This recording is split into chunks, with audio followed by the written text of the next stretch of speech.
तो दोस्तों आज का हमारा टॉपिक है अप्लाइड मैकेनिक्स एंड डिजाइन। इसमें हम अप्लाइड मैकेनिक्स और डिजाइन के इम्पोर्टेंट एमसीक्यू क्वेश्चन करेंगे जो कि गेट में प्रीवियस क्वेश्चन आए हुए हैं। जैसे कि पहला क्वेश्चन हमारे पास है जो कि गेट 2009 में आया हुआ क्वेश्चन पूछा गया है। पहला क्वेश्चन है a frame of two arms of equal length L is shown in the below figure. The flexural rigidity of each arm of the frame is EI. The vertical deflection at the point of application of load PA. आपको ये diagram दिया हुआ है। इस diagram में हमारे पास इस joint से हमारे पास एक बार ये गया हुआ और एक बार यहाँ पर है, यहाँ पर इसमें दो आर्म लगे हुए हैं जिसकी लंबाई बराबर है, एल लेंथ है। एक लेंथ इस वाले आर्म की एल लेंथ है, इस वाले आर्म की एल लेंथ है। इसमें इसकी जो फ्लेक्सुरल रिजिडिटी है फ्रेम की वो ई आई है, और इसमें जो हमारे पास वर्टिकल लोड लग रहा है, यहाँ से हमारे पास vertical load P, vertical load apply हो रहा है। तो हमारे पास इसकी लंबाई एल है और इसकी लंबाई एल है, तो इसमें हमारे पास वर्टिकल डेफ्लेक्शन क्या होगा। तो डेफ्लेक्शन निकालने का इसका हमारे पास हो गया, क्योंकि हमारे पास पी लोड है तो हमारे पास इसका फार्मूला डिफ्लेक्शन का होता है पी एल के ऊपर 3 होता है।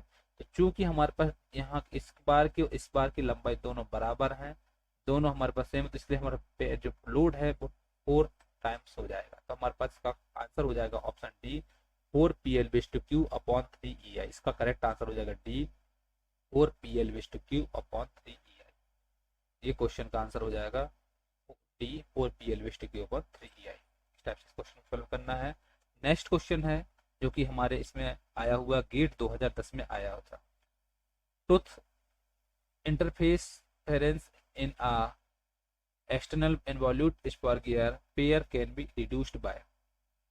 टूथ इंटरफेरेंस में अगर हमारे पास एक्सटर्नल इन्वॉल्यूट स्पर गियर हो तो उस पर हमारा कम करने के लिए क्या होता है।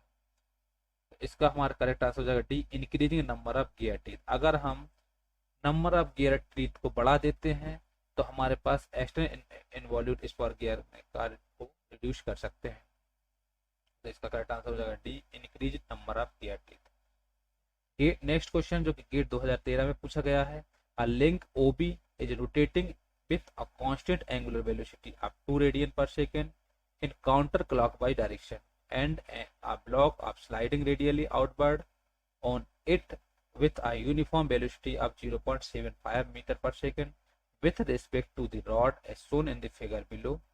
If OA equal to 1 mm, the magnitude of the absolute acceleration of the block at location A in m upon h2h।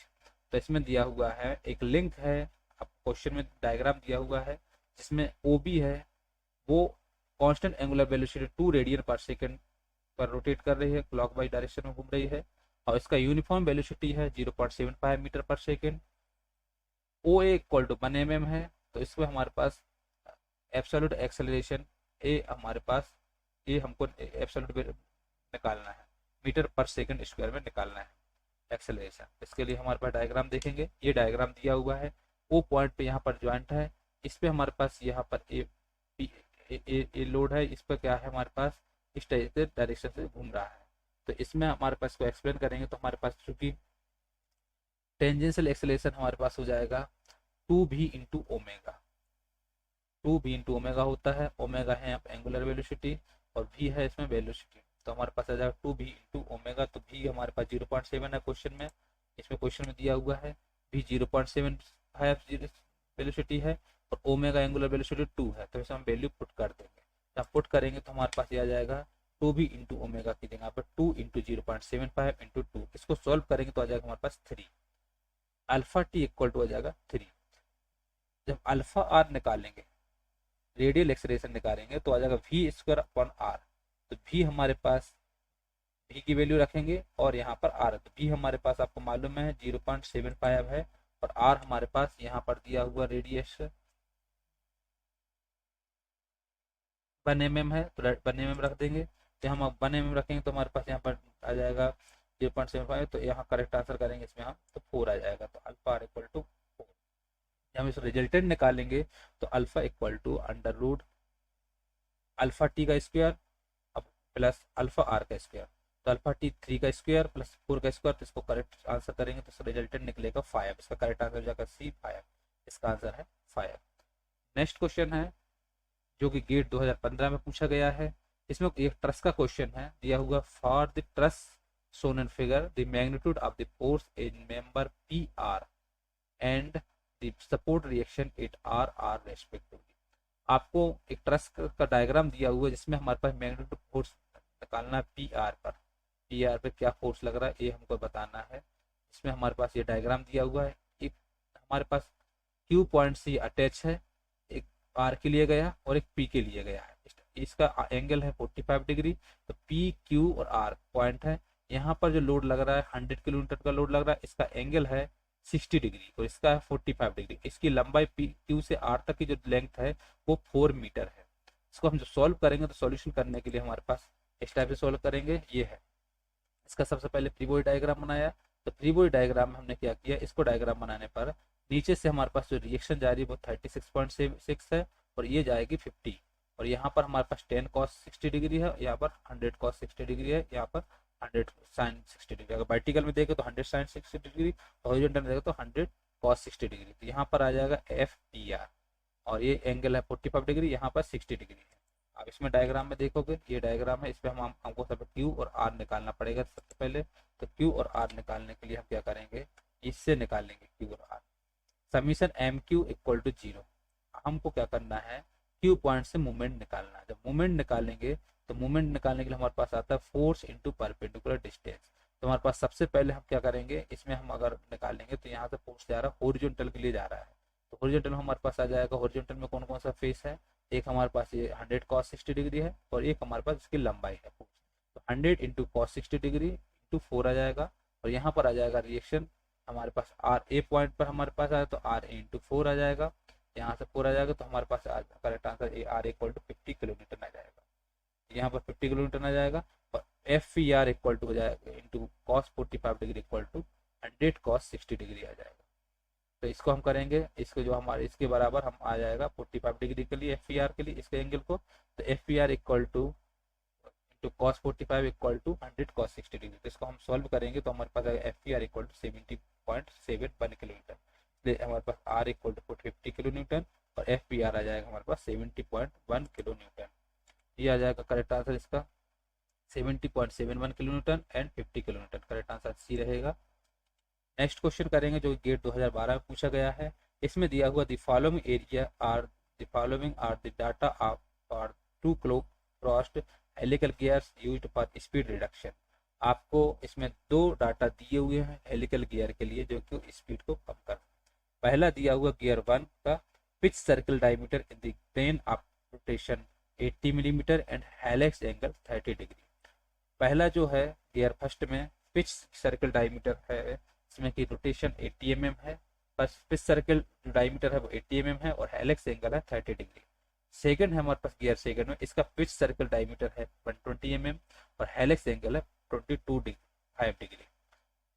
If the input speed is 1440 rpm, इसकी जो इनपुट स्पीड है वो 1440 rpm है, तो इसकी आउटपुट स्पीड क्या होगी rpm। इसके लिए हमको सॉल्व करने के लिए हमारे पास ये है, और हेलिकल गियर्स के लिए हम एक फार्मूला लगाएंगे वेलोसिटी रेशियो का। वेलोसिटी रेशियो का फार्मूला होता है हमारे पास d1 cos phi upon d2 cos phi। Phi है जो कि इसका एंगल है, गियर एंगल है, गियर का एंगल है। तो हमारे पास d1 हमारे पास 80 है और एंगल हमारे पास 30 डिग्री है। सेकंड का हमारे पास गियर का d2 हमारा 120 mm है और थीटा है हमारे पास 22.5। तो हम इसमें वैल्यू पुट करेंगे तो 80 into cos 30 upon 120 into cos 22.5। तो इसको सॉल्व करेंगे तो आ जाएगा हमारे पास ये आ जाएगा n2 अपॉन n1 के फॉर्म में।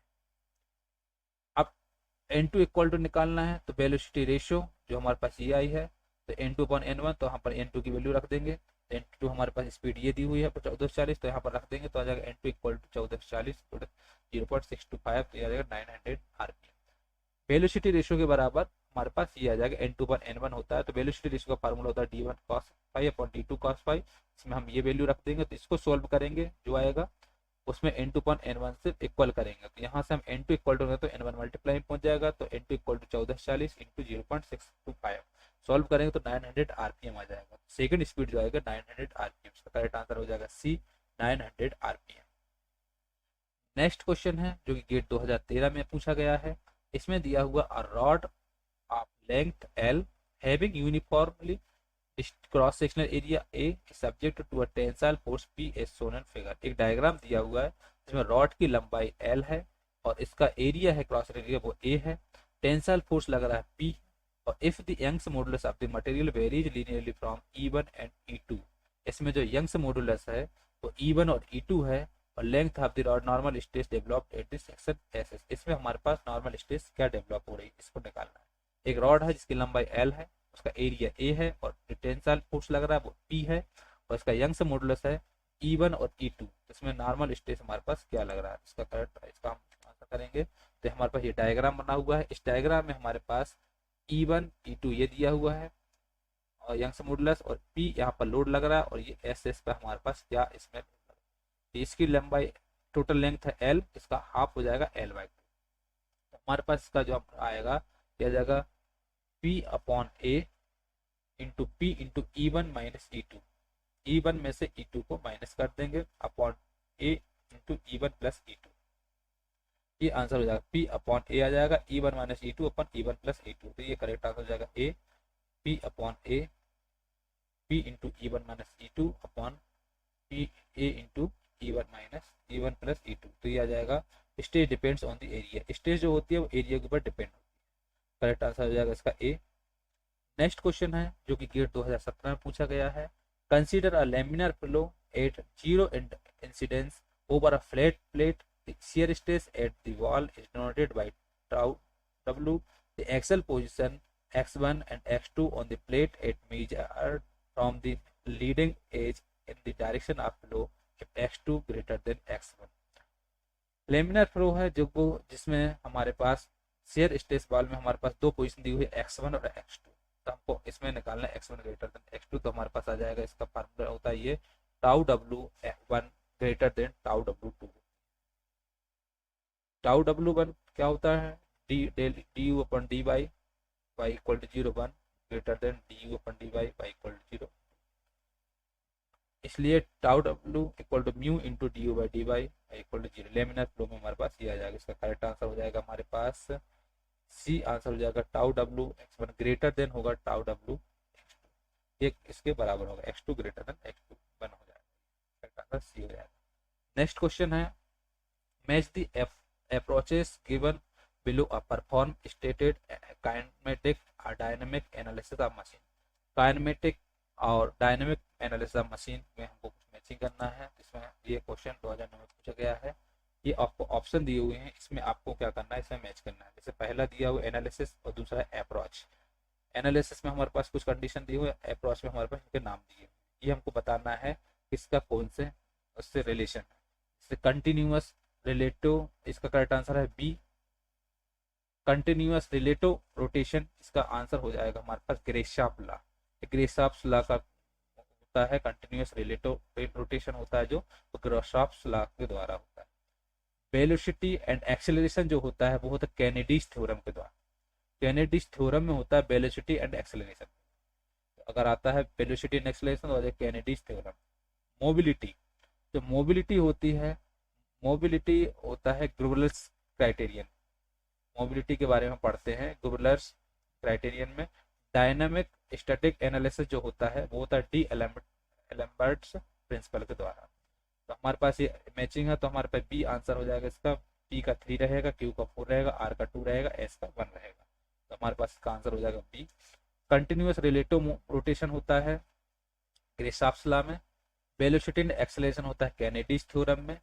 मोबिलिटी होती है ग्रुबलर्स क्राइटेरियन में, और डायनामिक स्टैटिक एनालिसिस होता है डी एलम्बर्ट्स प्रिंसिपल। ये इसका करेक्ट आंसर हो जाएगा बी।